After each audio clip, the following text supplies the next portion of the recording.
Goals and dreams are great, but how are you prioritizing them? That's what causes problems. If you don't have your priorities in place, you're going to be executing on the wrong things. You're going to be wasting energy and time. You're listening to the Blacktop Banter Podcast, the premier podcast in the asphalt industry, made for contractors with contractors. Hey everybody, welcome back to another episode of Blacktop Banter. It looks a little different. I am remote and on location rather than in the studio back in Wisconsin, but we make do with what we have and make sure we deliver on it. I have a wonderful guest today. Was blessed to be able to hear this guy speak in Houston at Dirt World Summit. JP Dinnell is Chief Training Officer at Echelon Front. He brings a unique perspective into the winning mindset and culture of Task Unit Bruiser from SEAL Team 3.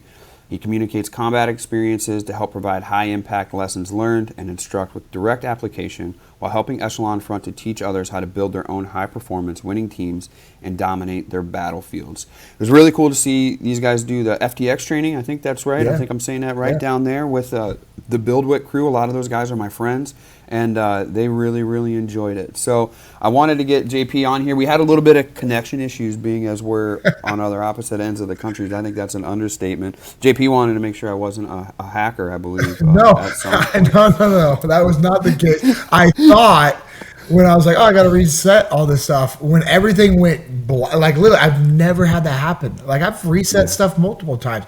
Everything went black, shut down. I was like, well, that sucks. And I think the reason why my mind went there right away, bud, is because yesterday I had a buddy in town, and I interviewed him on my podcast, and then we went to the gun range. He created this new technology that's incredible. We can get into later. Cliff Notes version. If you listen to my podcast, you'll learn more about it, bud. But he freaking create a technology that he can put on any type of weapon system, like an AR platform, that allows you to track a drone and shoot a drone out of the sky with your AR for security reasons. Get out. Yeah, it's incredible. So prisons, and then our border patrol and our military. Like literally, I could put his system on an AR, and let's say you're not very comfortable shooting an AR, you just get on the drone, hold this button down, it tracks on it, it makes all the calculations needs, it makes the adjustment on the buttstock, and then as you're pulling the trigger, you're freaking gonna hit that drone, bud. I got a question for you, JP. We were talking a little bit before we got on the air. I was telling you that I was enjoying some meat from Little Cattle Co., and I appreciate you bringing that to my attention. But that's an old school thing, right? Cutting beef up, raising cattle, that's an old school thing. What you're just talking about is technology. It's unreal. How do you swallowing this? Because in the last year and a half, like AI technology is like integrating into everything we do. We were talking about crypto a little bit beforehand too. Yeah. Like, we both obviously know the benefits and that we're going that way. There's part of me that's like, is it too much? When is it too much? It can be too much, right? And one day it will be too much. But here's the deal. None of us know when that's going to be. Like none of us. And, I'm thankful for guys like Joel that I had in town. And that's why I went that way, is because he created that, because literally his whole life he's been a hacker. That's literally his job. Is he's built companies to create systems to protect companies, and also he has helped our nation set up stuff to protect and then also hack in and do stuff. I mean, he has this. He's telling me on the podcast, he has this thing called the Black Card, and there's this big hacker convention in Vegas every year, and he's won it multiple times, and then he hosts stuff there. And so he just walks around. He has this card that literally, he gets him free access to the whole thing. And he's like, he's the man there, right? Like he is the guy. And I'm like, you're one of the scariest people I've ever been here. like, you know what I mean? Like, and he's a buddy of mine. Like I know him, but he's also like, he's a big jack dude. He's an athlete. He wrestles, does jujitsu. And he is also one of the smartest guys I've ever, like literally smartest guy I've ever had the chance to sit and talk with. My podcast host, Lucas, was like, we got done with that. And he goes, I've been doing this for a long time. I've interviewed a lot of people. That was unreal. And like Lucas is still mind blown about it. And so to answer your question, we're going that way. It's going to happen. And it's like what you and I have, talked about a little bit before. And, when you look at it from a leadership aspect, one of the things that we teach at Echelon Front is innovate and adapt. And whether you like it or not, the industries are going to change. They're going to evolve. And we need people like Joel that are forward thinking. I mean, he came out to one of our FTXs and he did 2 of them, and then he had us come do it for his previous company that he was working with. And then we let him be a role player because he wanted to be a role player. We're like, yeah, absolutely. You can go run with these guys. And I partnered him up with my buddy Jesse, who's a former Green Beret, full-time Denver SWAT guy. And so, yeah, I mean, and so now Joel's like, they're running around and Jesse's kind of teaching him some stuff and Joel's kind of like thinking and literally from that conversation with Jesse out in the woods about like having to take hard shots against barricaded shooters and, you know, sometimes just like it's hard, like even though you think you're making the right corrections, you just, you know, the environment can change and all these things. And Joel was sitting there, he goes, I mean, we have these things in these other areas. Why can't we do this on a rifle? And he literally, he's in the middle of the woods as a role player thinking about this, talks to Jesse more, literally thinks about it, pitches it to Jesse and I. He's like, is that something that you guys would use if you can make corrections? And we're like, well, yeah, but it couldn't be super heavy. You know what I mean? Yeah. I'm thinking like, bro, what are we adding like a big a laptop to my computer? Laptop computer to my gun. And so we're like, he's talking through his stuff. And dude, like, it's unreal. I shot it yesterday, and you know, he just literally took out the buttstock on his other rifle, put this buttstock on, put the computer and sensor on the front of the gun, connected the two, sighted it in, and we're good to go, man. There was a digital readout that showed it, or how did it track it so that it knew what to do? Like, what was the readout that you guys Nothing. I didn't even get a readout. I'm looking through the EOTech optic, putting the optic on the target, and I don't move a lot when I shoot because I'm pretty experienced in shooting AR, right? But these other guys who are demoing, he has some investors there to demo, and they're all nervous and scared, and so they're all moving, right? Well, the gun literally is moving, the buttstock literally moves and shifts and adapts to make it toward that optic doesn't take off target. So you might be moving like this, but what needs to happen, and I literally was like, boom, boom, boom, boom. Boom. Damn. Not super fast, but that we consider that rapid fire. And so with a rifle at 21 yards going boom, boom, boom, boom, boom, all 5 of my shots were touching and keyholing each other, bro. Dang, dude. You know what that reminds me of? It was a grouping, honestly, it was a grouping that guys would be happy when sighting in their rifle from a prone position. And it was me standing just going boom, boom, boom. Dang. And you know, like, yeah, we made it for track and drone, but you know as well as I do, it leaves that category pretty quick if it's that tight. Well, it does, but however, he's like, no, we have things put in place that is only going to be for defense purposes. He goes, an individual's not going to be able to buy this for hunting or anything else like this. So these guys were shooting these other things. And I zoomed in, I'm going to pull up on the screen. I have a little red circle around it. This is my 5-round group. Oh my God. Oh my God, dude. That's insane. And that's...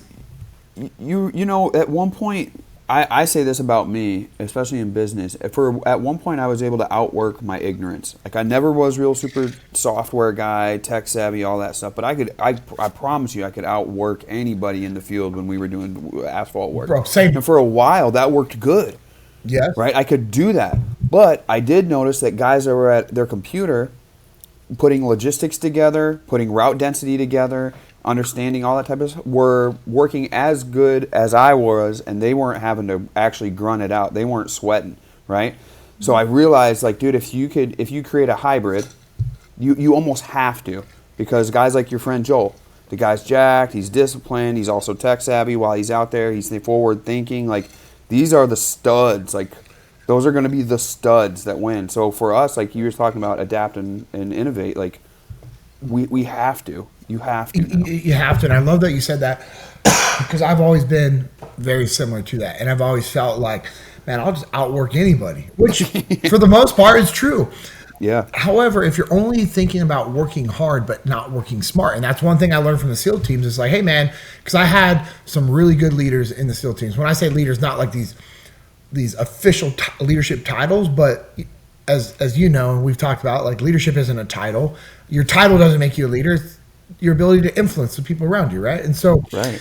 anyways, I had good guys that were in my platoon that would teach me, like, because they knew I was a hard worker. I mean, bro, I working for my dad, growing up with my parents, they instilled into us that hard work ethic. And I mean, and that's one of the things that I'm pretty sure I said that at Dirt World when I was speaking. Like, did. hey, you don't go in this industry looking for easy work. You're hardworking Americans that want to make a difference. You like the work. You like the hard work, man. The smell of fresh cut lumber, or, concrete when it's being mixed up, or, paint or drywall. I mean, whatever, all the different smells. And in your world, you know what I'm talking about. You smell the blacktop and you're just like, let's go, man. Yes, immediately. Because it's ingrained into who you are, and it associates your sensory system is incredible. The way God designed us is incredible. And so it brings you back to those core memories of good times of working hard.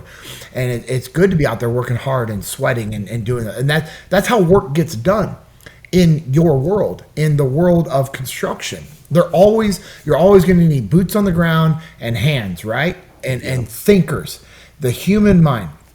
Yep. And that's one of the things that Joel and I were talking about, is he's like, hey man, this is just making the human better and safer, more efficient. He's like, we're not trying to replace humans. He goes, the drone threat is a very real thing. For sure. And he goes, my company is going to end it. And I was like, oh, bro, let's go. I mean, yeah, I did. He's just like, and I believe him. I felt like I was sitting next to Tony Stark's, man. I'm not exaggerating. Like, it was. Show me more. Yeah, what else you got? Yeah, show me some more. Yeah, what else you working on, bud? Investment opportunities, bro. Like, I will sell everything I have to put into whatever you're doing, man. Dude, but it's crazy. But going back to the hard work thing and what you said, that's one of the things that I learned in the SEAL teams was like, hey, we work hard, but we also work smart. And you could be working hard and wasting your time and energy. And just because you're working hard doesn't mean that you're doing the right thing. And Bingo. So we got to be mindful of, the work that we do. And, that's one of the things when I got out of the military, I was doing sales at a financial company. And you talk about a rough transition, man. Bro, I grew up doing construction. My dad did construction in the SEAL teams. And now I'm put on a suit and tie to sit in traffic, to go sit in a cubicle and cold call. Bro. But it's what was needed for me to provide for my family. Yep. I'll do anything, man. I've delivered pizzas. You know my story. 7 years ago, man, I was delivering pizzas to make ends meet. And at one time, I was one of the most highly decorated E5s in the SEAL teams. Mm-hmm. And then I get out. I'm doing well in business. I make some good money in the finance world. Make some emotional decisions. Start my own thing. Get screwed over by myself for not setting up business documents to protect the friendships and relationships, right? And I thought a handshake meant something, and clearly it doesn't anymore, and put my family in a hard spot. And then all of a sudden I'm freaking delivering pizzas and cleaning out a clogged drain at a Marco's Pizza at 1 a.m. so I can get an extra hour of minimum wage. Yeah, and I'm like, dude, what am I doing, man? And it was right at the beginning of my opportunity to work with Echelon Front. And it was at that moment that I realized, I'm like, hey, yeah, I'm working hard, but it's not in the right direction. It's not on the right path. And that's when I was I remember that night, because I came home and my wife was laying in with our kids, and we were in a small 2-bedroom house in Mississippi. We had to downsize, and I mean, all 3 kids were in one room, and our daughters were on the same bed, and my wife was in there with them. We had no kitchen area because we had to use that for storage and an office area, and it was just, which whatever. I know people would love to be in that house, and I'm thankful for that house. We had great memories there. You know what I mean? Like, dude, I love it. And I know people that are living in an apartment listening to this is like, well, that house sounds nice, and I agree. You know what I mean? Yeah. I've lived in apartments, I've lived in houses, I've lived in nice areas, I've lived in bad areas, you know what I mean? Where my buddies were police officers, are like, hey, your family's not home, are they? I'm like, no, why? They're like, oh, we're doing a hit on your neighbor's house and we just want to make sure no one's home. And I'm like, oh, cool, thanks, man. Like, we are moving soon, you know? So I've been on all the spectrums of, you know what I mean? And so, but, you know, I remember going home and seeing her laying on the mattress with the girls and Aiden in the bed sleeping. And I'm like, man, I've got to work hard in the right direction. I've got to use this energy in the right manner. And I've got to get more disciplined and dialed in and focused and think. And I'm tying it back again to what you said about these guys, like creating systems and studying and all that stuff. And you know, I've always tried to go back to working really hard, but also being smart with what I'm doing. Like when I was doing sales at a financial company, I would plan out my routes on sales trips. And you know, it's funny, it's like that didn't make sense to anybody else. Nobody even thought to do that. And they would just go, oh, I'm just going to do this appointment. And I would like plan out, I would like type in, because there were some systems that you could pay to do it. And you can also do this on Google Maps. It takes a little bit longer. You just add in all the addresses and see how it's all kind of crazy and then just move things around to make it to where the route is the shortest. And so I would do that from hotel and then boom, boom, boom, boom. And then that's how I would schedule my appointments based off the route. So there's no wasted time, no wasted gas, nothing wasted. It was boom, boom, boom, boom, boom, epic. And I would, no kidding, see 10 to 12 clients a day. Damn. And, you know, and I was always honest with them. I'm like, hey, man, I'm coming in early. And the ones that were late, I'm like, hey, I'm staying late for this appointment. I mean, I would go from breakfast meetings to dinner meetings. I had everything lined up. And I would see 10 to 12 prospects per day. And I'd be in that city for 2-3 days, or I'd go to the next city. And I would come back from these work trips with legit contracts in hand, like multiple. And I remember one of the other sales guys is like, how did you come back with so many contracts? I'm like, because this is how many clients I saw. He goes, how? I'm like, how many do you see? He goes, 1 to 2, maybe 3 a day. I'm like, what do you do all day? You know what I mean? But He's driving. And hey, let's go have a lunch meeting. And that lunch meeting turns into a 3-hour, you know, we're having some beers and talking, and which is fine. If that's what you're able to do, cool. I wasn't in that. I'm not either, dude. Yeah, no, I didn't have the ability to. I mean, because I was commission only, bro, and I had some work to do. I didn't have a book of business built up, and but I look back those times and it's like, yeah, those were long, hard days, but I had to be tactical with it and strategic. I was going to say there's two things, right? It made you more tactical, more strategic, which you can't erase in your brain. Once you start doing that and finding solutions in that way, it stays there. That becomes part of your character, so that you keep doing that. Yeah. The other thing that happened because of that is an appreciation for the now, where you're at now, a lot more, because of what you had to do then, whether it was walking in, seeing the mattress, you know, and your family there on it and pulling them. One thing you said, excuse me, that you'll do whatever you got to do to feed your family. My dad, I'm the oldest of 7. My dad's on his 3rd wife, wasn't around much around me, excuse me, and the middle children kind of stayed with him, and his daughter now has been with him the whole time. But the whole time, like, he knew he wasn't well equipped. He had me when he was 17. He wasn't well equipped for a lot of years to be like this father figure. His dad passed away when he was 12, my grandfather. But the only thing he ever said to us is, do whatever you got to do to feed your family. Like, whatever it is. And for me, that got to a certain point where I was like, okay, we're fed. But now what am I building legacy-wise? Like, what am I doing that way? And that's where my brain started to shift to, let's get tactical. Grab some knowledge. There's people who have done this before. One other mentor I had said, as one man, excuse me, as one man does, so can another. So I'm like, dude, if these guys are doing it, and I consider myself somewhat smart, I think I can learn how to do it. Yeah. The more circles I got in, I would have conversations with the guys, and I'm like, dude, I'm way smarter than this guy. I can tell just by the conversation I had. And he's crushing. Yeah. So I know I can crush. Yeah, and then you go to the next circle and you're like, I am the dumbest person here, and I can't wait to learn from all of you guys, right? It's that constant, bro, how do you think I felt sitting next? I'm like, man, I know I'm not dumb. I know I'm not like super smart. I'm but I'm not dumb. I know that, right? Yep. I always did well in school. I did well with all my testing in the military. You know what I mean? We're all, I believe, and here's the deal. I believe everybody has the ability to be smart if you put in the time and the work, right? And learning how to learn that the best way for you to retain that information. And I'm sitting next to Joel and I'm like, I've never felt, and I wasn't insecure. This is not like a bad thing, but I'm like, I don't think I've ever felt this way around somebody with how smart they are. And it wasn't an insecurity, but it was man, I've got a lot more work to do.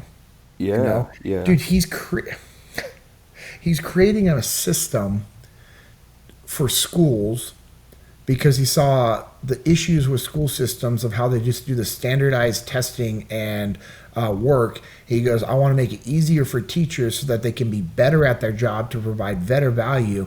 And so basically this system is going to make it to where each student has their own personal teacher that follows the guidelines of what they're supposed to be getting done according to the school.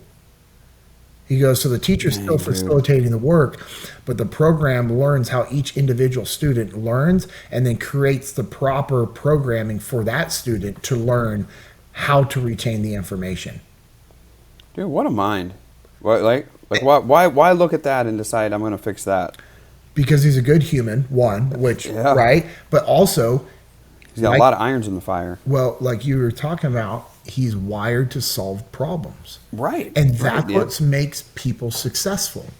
Yep. And that's what, and he leans into that. And he goes right? all in, right? He goes all in. He had this guy who was trying to get some money to invest. Sorry, apologize. Yeah. He was working with this investor, and the guy was like, and Joel, he was like, hey man, here's the deal. I'm going to die before this does not get where it needs to be. Like I know that I'm capable. My team's capable. I have the resources. This is a very real threat. We have the solution to the problem.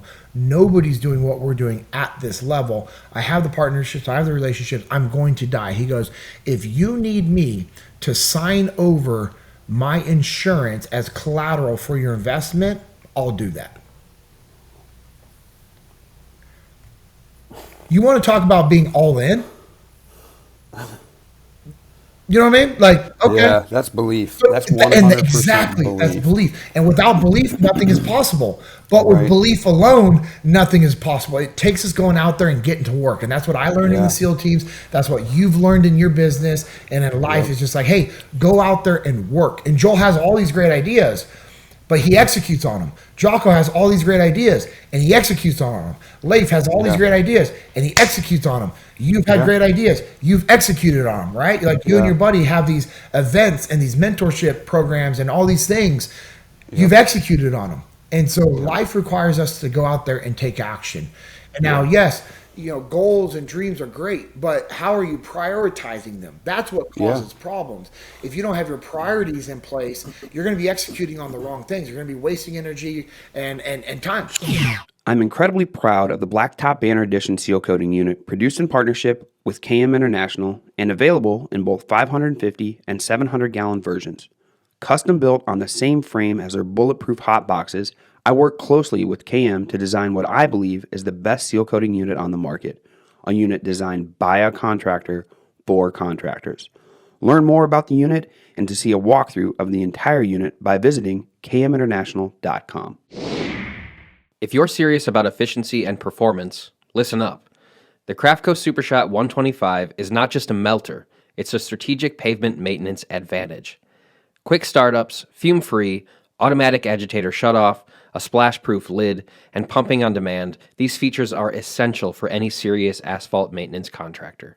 So don't settle for mediocrity. Elevate your game with the Craftco SuperShot line of melters by visiting craftco.com today. In my opinion, Dynapack CC900G roller is the best roller on the market for driveway and small parking lot paving contractors. The seismic technology in these rollers is unbeatable for the smoothness and compaction they provide, and I choose the Dynapack CC900G over the little yellow roller that you're used to seeing every single time. But don't just take my word for it. Check them out in person at Pavex and World of Asphalt, or visit Dynapack.com to find a dealer near you. Hey, Blacktop Banner fans, this is Michael with Aquafault. Say goodbye to potholes and roadway damage without the need for large crews, heavy equipment, or toxic chemicals. Aquafault is the only permanent repair material for asphalt and concrete that uses water. And installation is simple. Just pour, add water, and tamp. It's that easy. An Aquafault repair can be open to traffic immediately and fully sealed within 24 hours. Plus, the product is backed by a 3-year warranty and made in the USA. Visit aquafault.com. That's AQUAPHALT.com to learn more. In the past year, Jobber has been our CRM of choice at Wiscode, and it's made our world exponentially better efficiency-wise. The request to quote and quote to invoice process is seamless and professional. The scheduling aspect keeps us on point and the team leaders moving throughout the day from project to project, while the timesheet feature tracks the team members' hours. For our small seal coating company, it has helped build the solid foundation we can scale from. Jobber is now a sponsor of Blacktop Banter and helps bring this show to you. With this partnership, Jobber is offering an exclusive savings to BB listeners of 20% off for 6 months. To take advantage of this, find the Jobber link in the show description and get to improving your process today. Hi contractors, it's Kyla from Wiscoat. We use Stencil Plus for all of our pavement marking stencils. Alphabet letters, numbers, directional arrows, handicap markings, you name it. We use it and we get it all from Stencil Plus. Right now, for a limited time, you can save 10% on your stencil order by using code BB10 during checkout at stencilplus.com or by calling 877-372-6055. Contractors, you need to make it easy for potential customers to reach you. Get a custom phone number from the 800 Pavement Network and plaster it on the side of your trucks and rigs, and I guarantee you'll see increases in leads and jobs booked.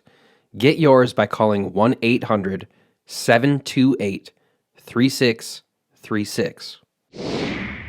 World of Asphalt is the leading asphalt trade show and conference, and will be taking place on March 25th through the 27th, 2024 in Nashville, Tennessee. From mainline to maintenance, the show will be your one-stop shop to see everything the asphalt industry has to offer.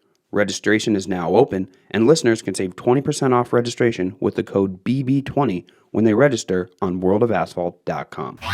Let's lean into it a little bit there, because that's a good transition. When you all were at Dirt World Summit, and I was hearing your whole you guys crushed that day, right? And I could tell, like, that for me, the relaying and how you all how do I want to put it? Not necessarily compare, but how you align your team's experience in the military with business. Was really unique for me, because there's a leadership chain that you guys are like, dude, this is how it has to go. Like, if there's a problem here, you don't take it to the CEO. Like, it goes here first, right? So that we can all act efficiently. So I want to lean into that a little bit. Real quick, give us a background of what Echelon Front does. And then how does the experiences you guys all had in the military apply on the business side? Yeah, so Echelon Front is a leadership consultancy company that Jocko Willink, Leif Babin started in 2012. They wrote Extreme Ownership, How U.S. Navy SEALs Lead and Win, in 2015. I came on board the company in 2016 as a first leadership instructor, and then we've been growing and expanding, and now I'm our chief training officer. So I'm in charge of all of our hands-on scenario-based leadership training, which is awesome. And we have a lot of different programs that we run at Echelon Front, but the biggest thing is is for us to share the lessons that we learned in combat and in training, and be able to communicate them and share them with clients, so that you can take those principles and apply them to your personal and professional lives as well. And that's what we do. And the thing that we do is very simple. We have 4 laws of combat and 5 mindsets of victory that we teach, and it's very simple. This is what we taught in the SEAL teams. This is what we teach to companies. And these principles, if applied, can help you solve any problem that you have in your life, personally or professionally. It doesn't matter what's going on. You can go out there and you can execute at a high level and start solving problems. But here's the thing: you have to be intentional about assessing your capabilities, because desire and capabilities are 2 different things. Correct. they're two different things completely. And so you have to be honest with your capability. You have to be honest with what's actually happening in front of you so that you can go out there and you execute and get the work done. And so, sorry, that, how we do that Echelon Front is by presenting the information that we teach of just in a very basic format of like, hey guys, this is where this came from. Here's how we lead. Here's the principles that we use. And, we come and do keynotes at different companies' events, or, we do half-day workshops, full-day workshops, and we can also customize all of our keynotes. Like, Jocko's kind of gotten away from this, and so has Leif. They're more strategic, obviously, with what we have going on right now. But it's cool because I'll use the base of what we teach in my life experience in the SEAL teams, and I create custom trainings all the time for customers. Actually, I'm going to be, BuildWit is hiring me to come to one of their events in June at a training center to give a custom half-day workshop on how to create training programs within your organization. Wow. Yeah. Dang, yeah. dude. And so, that's what we do is honestly, we share what we've done and what's been effective in the SEAL teams and in the military and tie it to business. And when we're working with a client, we sit down and we learn about their company and then find ways to connect the dots between the leadership principles. We don't come in here and say, hey, you need to change up this system and use this tool now instead of this tool. And hey, if you cut down here, you're going to reduce, waste by X amount. We don't do that because here's the deal. Who knows your business better than anybody else? Yeah, that's true. You're men and women.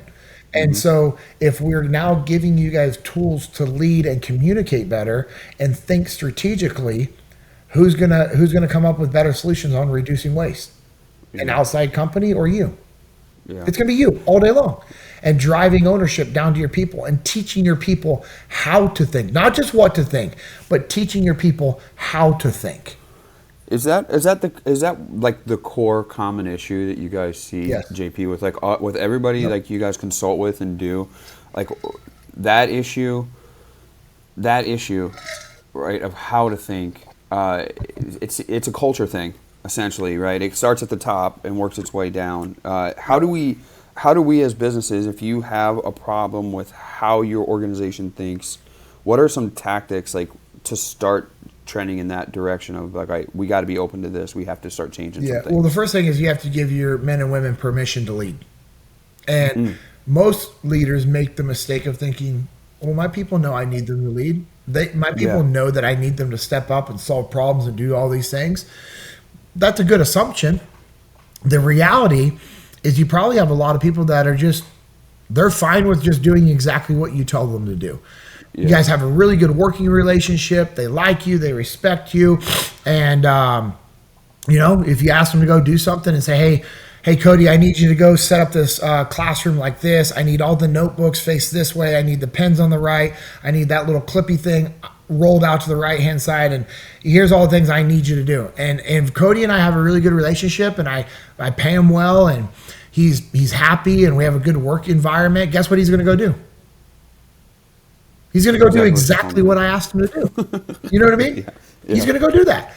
Yep. But what happens if he goes into the classroom and it's not set up the way it's supposed to be? The tables aren't set up the way they're supposed to be, and now they have round tables instead of classroom tables and all these things. Guess what? Guess who he's going to call right away? Me. You. And he's going to be like, hey, JP, the classroom tables aren't the way that you wanted me, aren't the way that you said they're going to be set up in here. Yeah, what do I do and now? It's not because he can't think. It's he doesn't want to upset me. He doesn't want to do it the wrong way because, again, we have a good relationship. Most people have decent relationships with their people at work. I mean, the toxic work environment is real. That's a rarity, to be real.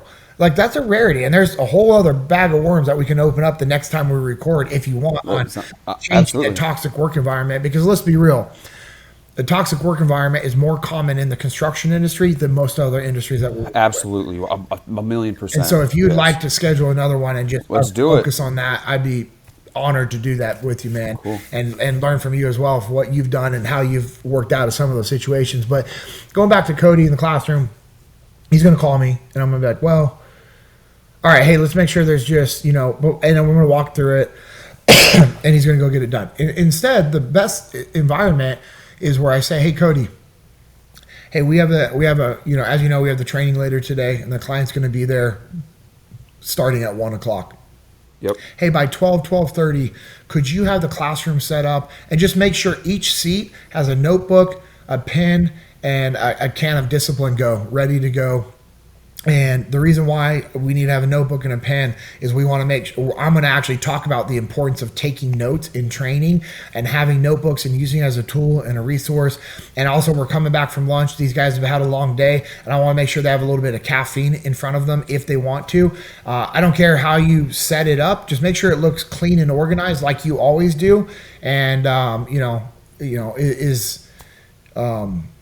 is that something that you're able to get done in that time frame? And Cody's like, yeah, cool. Hey, and I'm like, cool. Well, let me know how you want to get it done, and if there's anything I need to do to help support it, right? So I gave him the what and the why, and then I also said, let me know how you want to go get that done and what I can do to support you. And then Cody's like, well, no, yeah, you know what? I'm just going to grab a stack of notebooks and pens. I'm going to bring the cooler in there behind me, and I'm just going to put one at each seat, and I'm going to randomly put the Discipline Goes out there to where it has like uniformity, and I'll have the goes all facing a certain way for picture purposes for social media. And I'm like, man, I like that idea, Cody. Good job. Man. Yeah.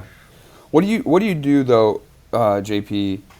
You as the person, right? You're the guy who gave this person their task, and they do it, and they come in, and there is something that you see, right, that's off, or something is off overall. What do we do with that? So then I recognize I didn't train that person properly ahead of time, and I didn't get clarification and alignment on what they were doing and why and how. And so I say, hey, Cody, real quick. When do you say this to him? Like as soon as I see it. Okay, go ahead. Obviously not in front of a large group. I don't want to embarrass them or humiliate them. Yep. Sorry, man. But as soon as I have that opportunity, I'm saying, hey, Cody, I just want to talk about a few things. One, dude, thanks for getting all this stuff done, man. I know you've been working really hard. Hey, I have a few questions. When you and I talked about setting up the room, you said you were going to set it up this way. It's not set up this way. To be honest, it's not a major issue. I just want to have some clarification as to why you did it this way so that I have alignment to better support you. I'm taking ownership. I'm putting it back on me. And I know someone's listening. They're like, well, yeah, okay, you're talking about a classroom, but in construction, I deal with some serious stuff. It could be anything. Job site, dude. It could be job site. The way the truck is set up, so that we're more efficient. Setting up trucks where they're clean and organized, and so where you can have gear accountability, and you can look back there and say, all right, cool, I have all my tools. And someone's like, well, what does that matter? Well, time is money, baby. And if I can look and count and organize and have a quick inventory, if it takes me 15 minutes to get an inventory instead of 45 minutes. That's a good thing, right? And so I want to teach my people why these things are important. It always comes back to the why, bud. Yeah. And again, if my guy's not doing it the right way, who trained him? Me. Yeah. And I know someone's like, well, I don't train my guys. Okay, why do you not know it's being trained? It's your team. It's your responsibility. And again, if this isn't micromanaging, it's managing the expectations that your team is supposed to have. And so being able to go in there and just have a good conversation, to have alignment with your people is the best thing possible. Again, the ultimate thing is the more ownership you can drive to your people, the more strategic you can be by thinking and growing the business and doing what only you can do. People do what they're really good at. I've been fortunate enough to start to get to know your team somewhat and follow along with everything at Echelon Front. I had Jamie on the podcast a little bit ago, and one thing I noticed, she really talked about applying what she has learned and taken from being around you all and being at Echelon Front for as long as she has, and putting it into her home life, her personal side too, as well, and running it the way that she would there. You all there's a good amount of numbers on your team where you all have outside endeavors, right? One of those that I mentioned to you earlier, we ordered some stuff from Little Cattle Co. Yeah. So there's experience where not only are you like, hey, yeah, we this is the way we operated in the military, and now we're applying it to business, but we're also applying it ourselves to our businesses and things that we're involved in. So I would love for you to kind of round out the conversation today with some general advice that you've learned through your experiences being partners in different things, that is a topic that most business owners encounter, and like that, there needs to be a shift, whether it's in practice, whether it's in mindset or whatever, to help them start trending in the right direction. Because honestly, there's the reason why a major reason why there was 700, 800 people when we were down in Houston for Dirt World Summits, because they have issues that they're looking to get solved, right? What would some general advice be where people are like, dude, I got problems, I'm bleeding out here, I'm bleeding out here. What do I do? Yeah. Step back, detach from your emotions, and look at your current environment from a logical standpoint. And this could be your relationship with your spouse, significant other, kids, community, boss, peers, employees. It doesn't matter. You can step back and you can ask yourself, am I winning? It's a simple yes or no. Am I winning? And if you can say yes, then you ask yourself, all right, what's causing me to win so I can duplicate and replicate that and that be my baseline? Am I losing? How do I fix it? What's causing me to lose? Is it my emotions? Is it my communication? Am I not building enough relationships? Am I not understanding what the top priorities are? Am I trying to do too much at once? Am I micromanaging my team? Am I too hands off? And my team is doing whatever the hell they want and I have no idea what's going on? Am I not getting a read back? Do I not have alignment with my people? Like, you have to step back and ask yourself, what's going on? I like it. Yeah. Yeah. And I think that's best. That's your baseline, right? That's your starting point, especially if you're not executing. My friend, where can we find more information on Echelon Front, and then where can we follow JP Dinnell? Because I've been following your Instagram as of late, and dude, I love it. I love the bits from the podcast. I listened to the one recently that you put out. I'd love for you to plug your podcast too. I think it's great because the one where you started out with the restaurant scene. Oh yeah. As of late, Episode 13. Dude. Yep, I was thinking about the same thing. Thinking about my boy, my daughter, where they move when I'm around, and we have those similar conversations. But I don't review it obviously the way that you do because we have different backgrounds, experiences, and come up. But the worry is still the same. Oh, right. Like absolutely 100 million %. Yeah. When I get home and I'll ask like, "Hey, where's Liz?" And my wife's like, "Oh, she's with so and so." I'm like, "Yeah, but where are they?" yeah. Right? Like, yeah, I know she's with her, but where are they right now? Like, my brain goes there every single time. And where can we follow along with you on the podcast? No, well, thank you. Yeah, so the podcast is just the JP Dinnell podcast or JP Dinnell podcast. It's iTunes, Spotify, and YouTube. My Instagram is JP Dinnell, so it's just JPDINNELL. So it's like dinner, but with 2 L's at the end. There's some fake ones out there because there's scumbags out there that make them look very similar. Yeah. I don't ever ask people to invest into anything on Instagram, so just be aware of that. I do occasional fundraising for ministries and friends, charities that they have, but that'll be a personal video message that we actually talk about. So it's crazy that I even have to put that out now. I know. And it makes me mad because I'd love to hunt those scumbags down that screw people over and steal money from them. Oh, yeah. It frustrates me, man. I got a friend, Randy Couture. Yeah. You know Randy Couture is. He just had that happen to him. But he had hackers get his account on Instagram. Immediately, I started getting messages, so I texted him. I'm like, dude, why are you creating a group where we can come meet you and everything else? He's like, it's not me. Dude, and it literally did the same thing. That's insane, man. You want to hear something messed up is this happened to somebody. I knew this guy. I know of him. But he was like best friends with one of my other common buddies in San Diego that I'm really good friends with. And my buddy was heartbroken. Somebody hacked into this dude's account and posted on behalf of his family that he had passed away. Oh my gosh, bro. So for 48 hours, his family was being told that he had passed away. And literally his family thought he was freaking dead, bro. They have no souls. They have zero soul. I'm just going to filter my thoughts and not say them out loud. But yeah, I mean, dude, and how, it just shows that there's evil in the world. And that's why we need good people, man. We need good humans. We need good leaders. We need people like you and your friends that are putting on events to help teach people how to lead and how to do their job better and be more efficient and more effective and just be a good human, man. I appreciate like that, do man. the right thing. Nothing bad comes from doing the right thing. You know what we say at Echelon Front? Do the right things for the right reasons.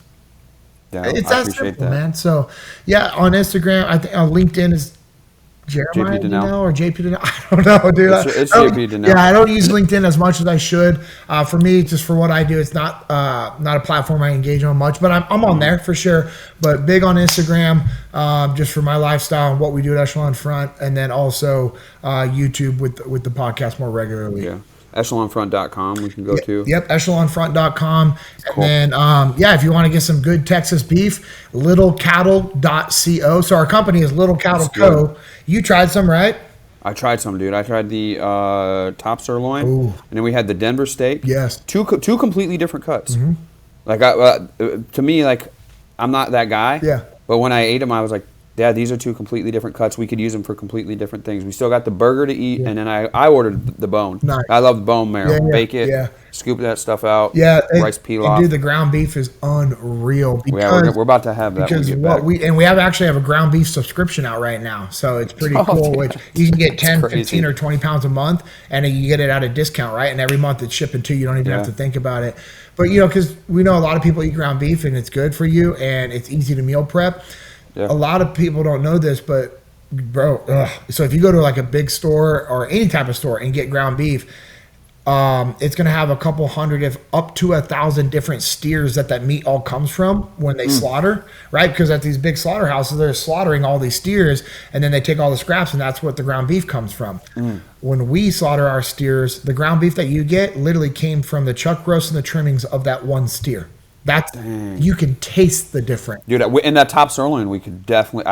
I told my son, and he ate it. He's Unreal. like, "Where'd this come from?" I was like, "Dude, he was eating it, right? He was cutting with a butter knife, and he was like, this is good. Where did you get this from?" Yeah. I was like, "Texas. Like, we had to have it shipped up here, dude." And he's like, "Oh, can we get some more of that?" I'm like, "I'm pretty sure we can get some more of it." Let's So go. it's very good. It's cool to see you guys doing your thing Thank and you for that applying it. support, man. That means a lot. Yeah, absolutely. This is what I've literally heard from everybody that's tried the beef. They're like, it was unreal. And I'm like, yep. Because the other way, the last little note before we close it off is the difference in, again, going back to doing the right things for the right reasons. Yeah. My best friend, it's his company I partner with, Stephen Little, his uncle is also our partner on the ranching side, and he's been doing this for over 30 years. And how they ranch and cowboy the steers is off of horseback. Damn. Yeah, so they don't use trucks or ATVs or anything. So the animals aren't stressed out. That's what you taste the difference. It makes a difference. I know, dude. I know. The I've heard that. I heard that. They're That out, makes a dude. big difference. That beef that you ate was out literally free roaming in a pasture in Texas, bro. Just living its best life. Dude, it makes me wonder what the texture of my meat is like. Dude, it's got to be tighter. It's got to be all gristle. Bro, I know with mine would the be- stress that I'm in. When you mine's talk gotta be about the all stress and the hormones that gets released in the body, Yeah. my shit might kill you, man. You couldn't even swallow mine, dude. You couldn't cut it with a knife, probably. Well, dude- JP, thanks for joining me, man. Thank you, sir. Real quick, I'm going to sign off here for us. As always, you can check out blacktopbanner.com. Our Blacktop Banner Success Group is there. It's a group of contractors that get together. We mastermind. We get together. We talk about a lot of things JP and I talked about today. That's at blacktopbanner.com. When you go to blacktopbanner.com, sign up for our newsletter. Please go to missionimpact.com, which is a nonprofit that I support down in Guatemala. We build fuel-efficient stoves, clean water, and custom wheelchairs for people who can't get around the rugged terrain in that area. Please hop over to missionimpact.com if you like giving and give. And as always, you can find Blacktop Banner online at Blacktop Banter everywhere where you're on social media. JP, next time me and you are going to talk a little blacktop. We're going to talk about a lot of other different things that we went over in this one. Here at Blacktop Banner, as always, we speak asphalt. Peace. Hey everybody, Marvin here from Blacktop Banter. And if you enjoy the podcast and what we've been bringing to the industry, you can support us through a one-time or recurring donation at blacktopbanter.com. There we have a support tab. You click that and choose your path from there. If you listen on Apple Podcasts or Spotify, please do us a favor and leave a review there for us as well. As always, we speak asphalt, and thanks for your support. This episode of Blacktop Banter is brought to you by Craftco, the world's leading manufacturer of packaged pavement preservation materials and equipment for the asphalt industry. Learn more at craftco.com.